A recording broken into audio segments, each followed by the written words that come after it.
Uh, just a bit of a quick one here. It'll probably end up being really long, but as you might know, I'll just turn that off. I think I'm a very big user of my FT-707, and still one of my main radios that I use out of all of the collection that I've got. Still the main rig. It's just a really awesome radio, even though I've got the new 991A and oh, the camera's sort of freezing a bit there now. What's going on? Even though I've got the 991A and all the other things. Anyway, so we had a bit of a problem with this, and I can't demonstrate now because it's fixed.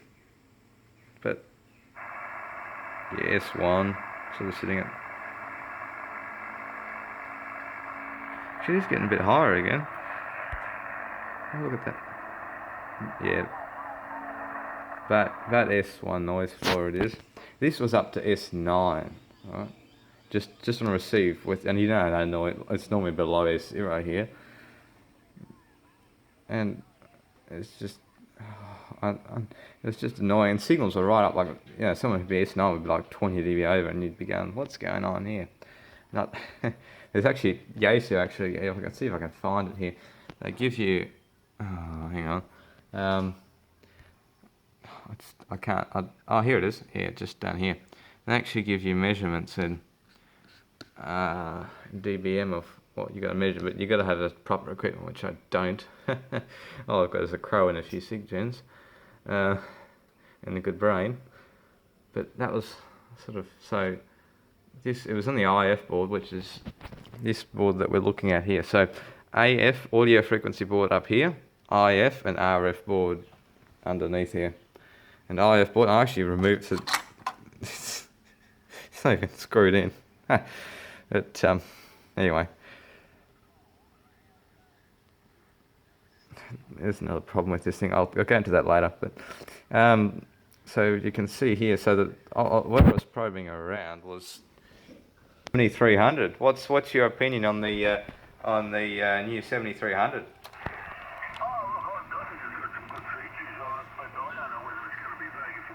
Just talking to someone on 40.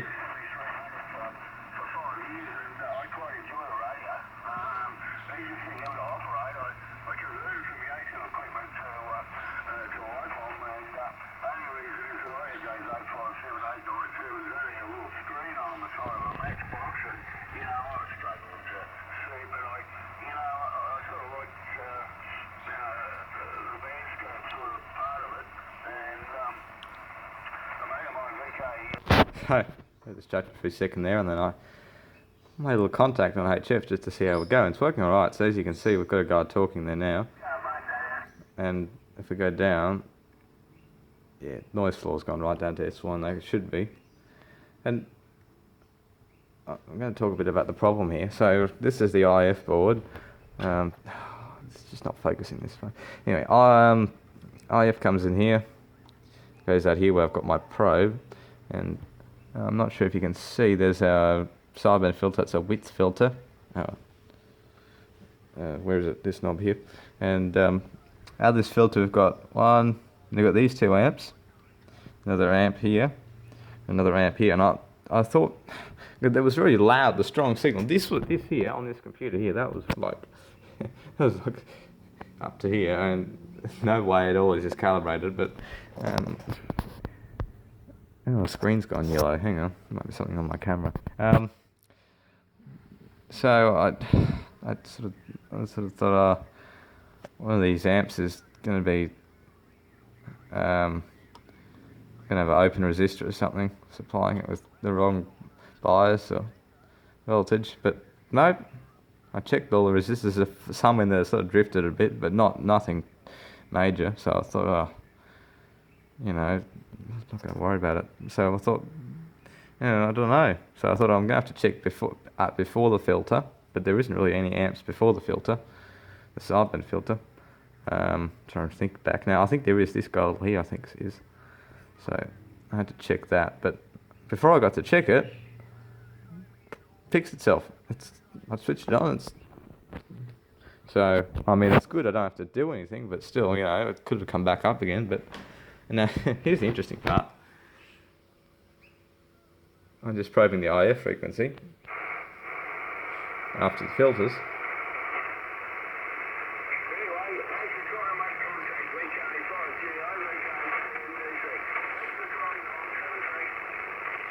Yeah, we can actually hear the audio through the computer if you want. If we get up to like a... Yeah, you can see it all happening on this screen. So it gives us a perspective of what's happening on the IF. Let me find that guy again.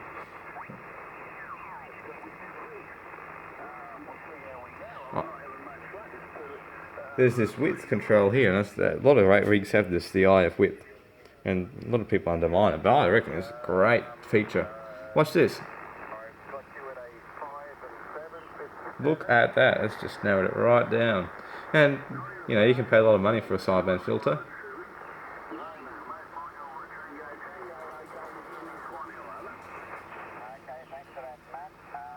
Oh, it might be Matt 2 BAI. Not sure. Yeah, anyway, I don't know. But yeah, you can see you can tune it this way and tune it that way. They're quite effective little tools, they are. Yeah, and I've never really seen it like this on an IF sort of frequency perspective, so I thought that was pretty cool showing you that.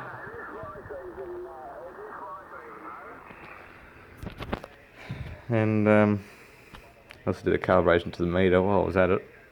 And it's been drifting a bit here a fair bit because the cover's open, and I think there's a bit of a supply issue also to the VCO, the VFO. It's not as stable as I feel it could be, but anyway. So I'm gonna plonk the cover back on this one. But it's been interesting to play with. Oh, here. I don't think I showed that. So yeah, it shows us the test points. And I've got nice little test points all along here. So I've got test point, and test point, and all of these different amps, all these different stages here. Test point, and those are those first two, and that's our width filter, XF02. And oh, there is another amp here, so that could have been a problem. I didn't check that one. So anyway, but these two guys here are fed from a AGC.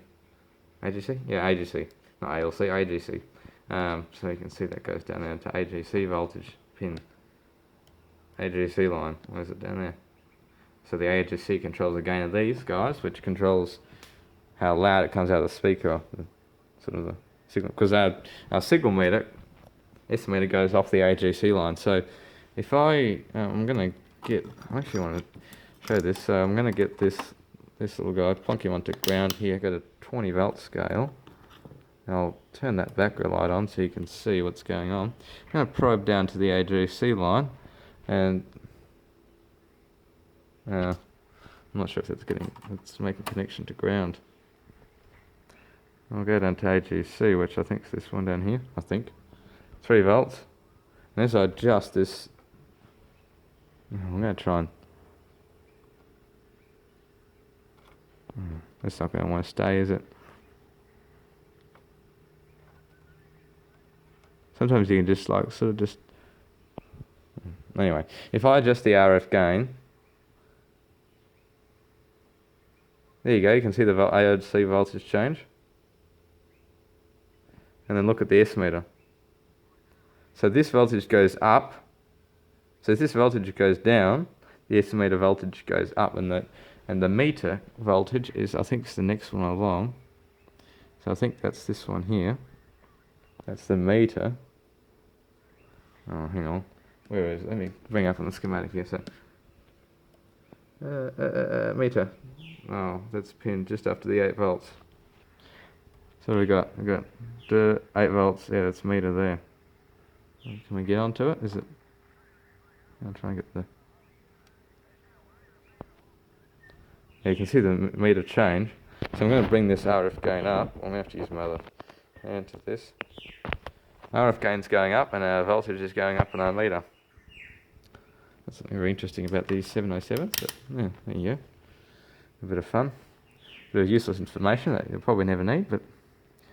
And down here, is our ALC adjustment, so we can adjust the output power. So I've got this at 110 watts at the moment, but I never run it at that. But and there's the S meter alignments here. So this one here you want to adjust. That one, don't quote me on this. One of these is for either that one or that one. For you adjust for just below one LED lit on the bulb here for S meter. Yeah, just adjust that, and it really does help because they can drift it after a while.